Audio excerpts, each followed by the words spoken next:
অন্তর্বর্তীকালীন সরকারের প্রধান উপদেষ্টার জন্য মনোনীত ডক্টর মোহাম্মদ ইউনূস দেশবাসীর উদ্দেশ্যে একটি বার্তা দিয়েছেন। চিকিৎসার জন্য বর্তমানে ফ্রান্সের রাজধানী প্যারিসে অবস্থানরত ডক্টর ইউনূস আগামীকাল বৃহস্পতিবার দুপুরে দেশে ফিরবেন।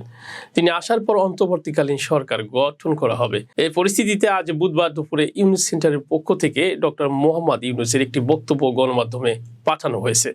তাতে সরকার পতনের আন্দোলনে নেতৃত্ব দেওয়া ছাত্র নেতাদের পাশাপাশি দেশের আপামর জনসাধারণকে অভিনন্দন জানিয়েছেন তিনি। ডক্টর ইউনূস বলেছেন, আমি সাহসী ছাত্রদের অভিনন্দন জানাই, যারা আমাদের দ্বিতীয় বিজয় দিবসকে বাস্তবে রূপ দিতে নেতৃত্ব দিয়েছেন, এবং অভিনন্দন জানাই দেশের আপামর জনসাধারণকে, যারা ছাত্রদের এই আন্দোলনে পূর্ণ সমর্থন দিয়েছেন। সব ধরনের সহিংসতা থেকে বিরত থাকার আহ্বান জানিয়ে ইউনূস বলেছেন, সহিংসতা আমাদের সবারই শত্রু। অনুগ্রহ করে শত্রু সৃষ্টি করবেন না। সবাই শান্ত থাকুন এবং দেশ পুনর্গঠনে এগিয়ে আসুন। অনুগ্রহ করে নিজে শান্ত থাকুন এবং আপনার আশপাশের সবাইকে শান্ত থাকতে সহায়তা করুন।